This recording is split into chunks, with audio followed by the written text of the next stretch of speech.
Dans le village de Sakété, où tout allait paisiblement et régnait culture endogène et race de peuple noir, vivait un homme du nom d'Aremou et sa femme Abéni, provenant d'une famille d'agriculteurs, Aremou étant le fils unique de son père Baba Aremou. Il a hérité des biens de ce dernier qui n'était plus parmi eux. Orphelin à sa naissance, il perdit dans la fleur de l'âge son père. Contraint de se débrouiller seul, la vie ne lui fait point de ménage.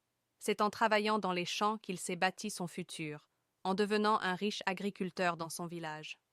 Un jour, en partant au champ, il fit la rencontre d'une belle jeune femme, qui à l'avenir partagea sa couche avec lui.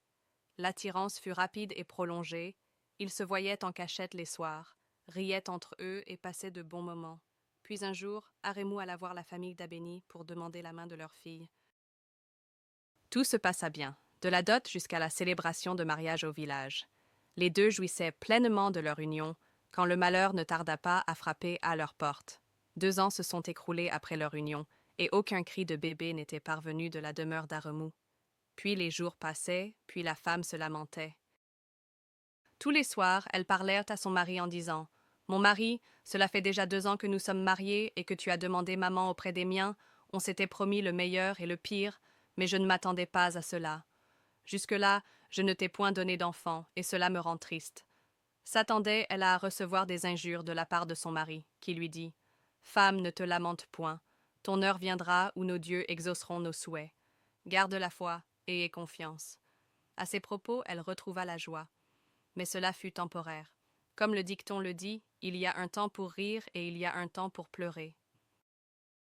15 ans s'écroulèrent de suite. Aremou se faisait vieux, il était dans la cinquantaine. Sa femme, Abéni, devenue la risée du village, on la surnommait femme infertile. Sa famille lui mettait la pression, y compris la tante de son époux, Ya Adeogu, qui ne cessait de venir chaque semaine hurler sur le toit d'Aremou en réclamant la postérité de son neveu et de leur famille. Elle venait même un soir suggérer à son neveu de prendre une seconde femme, mais Aremou déclina son offre par ses propos. « Quoi ? Jamais ce ne sera point de mon vivant. Abéni reste et demeure ma seule épouse. » Le lendemain de cette dispute, il alla au champ tout frustré, il faisait très ardent qu'au fil de quelques forces déployées, Aremou s'écroula au sol, il fut assommé par le soleil qui était ardent. Sa femme Abéni était venue au champ lui apporter son repas, quand elle apercevait au loin quelqu'un couché au sol en plein soleil, courant en direction de la silhouette. À chaque pas qui la rapprochait de la personne au sol, elle remarqua que c'était son mari. Elle pleurait en courant vers ce dernier. Aremou respirait à peine, tenant dans ses bras son mari. Ses cris alertaient les agriculteurs qui étaient aux alentours qui venaient l'aider. Le soir de cet événement, elle était en train de préparer de la tisane pour son mari à base de feuilles, traditionnelle. Quand ce dernier se réveilla, elle se tourna vers son mari tout en larmes. « Chéri, j'ai failli te perdre aujourd'hui. » Tout en caressant le visage de sa femme, il dit « Ne t'inquiète pas, mon heure n'a pas encore sonné. » Avec une voix basse, Abéni continua ses propos. « Si seulement je t'avais fait un enfant, au moins il sera là à t'assister. Il apprendra de toi et de moi. » Aremou, attristé par ses propos voulant changer l'atmosphère, commença à fredonner une chanson qui l'emportait dans le nostalgie de leur première rencontre. Elle entonna à la suite et chantait jusqu'à la fin.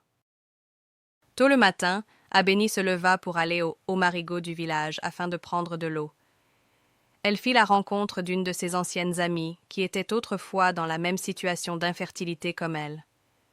Éblouies de leur rencontre, elles passèrent tous deux quasiment une partie de leur temps à discuter, et c'est de cela que son amie lui fit une proposition auquel ne s'y attendait pas.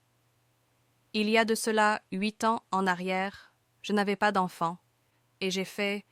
C'est alors qu'elle narrait toutes ses aventures entamées pour aboutir à de tels résultats. Abéni rentra à la maison, prenait soin de son mari et réfléchissait par rapport à la solution que lui avait transmise son amie. Elle réfléchissait longuement, tellement frappée par les événements qui se sont infligés à elle. Abéni prit la résolution de le faire. Elle se rendit dans la forêt interdite et alla auprès d'un arbre sacré, récitait des formules incantatoires, s'agenouillant devant l'arbre qui s'ouvrirent à la suite comme une porte. En entrant à l'intérieur, elle fut frappée à la tête par une vague de cascade qui se tenait à l'entrée.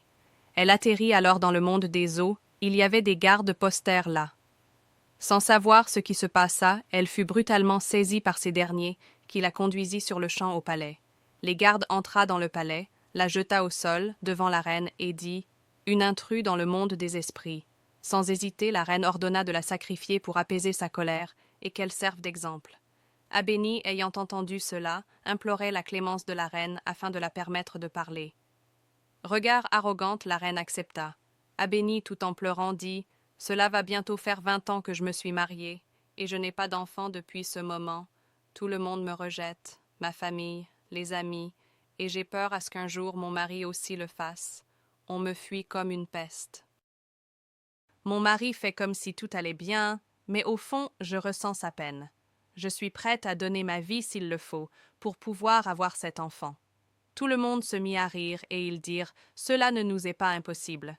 Tu as fait preuve de bravoure en venant ici et reparti les mains vides sera une déception.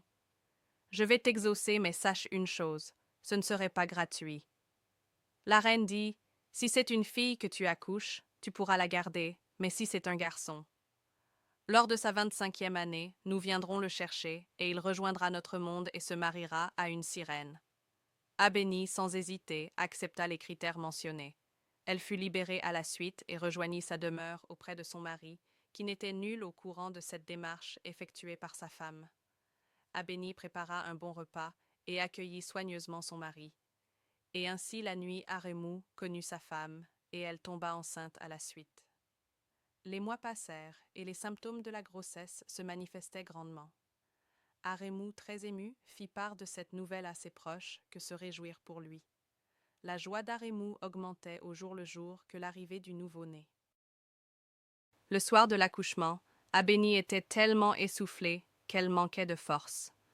Faisant de son mieux, la libération fut faite, le bébé sortit du ventre de sa mère et ses cris émerveilla Aremu, qui coulait des larmes de joie. La sage-femme ayant aidé à l'accouchement dit « C'est un garçon », tout en souriant. Il pleuvait sans cesse, et quand ces propos furent parvenus dans l'oreille d'Abéni, le fut choqué, le ciel gronda, et la foudre s'abattit sur un arbre qui prit feu, la reine riant dans son palais.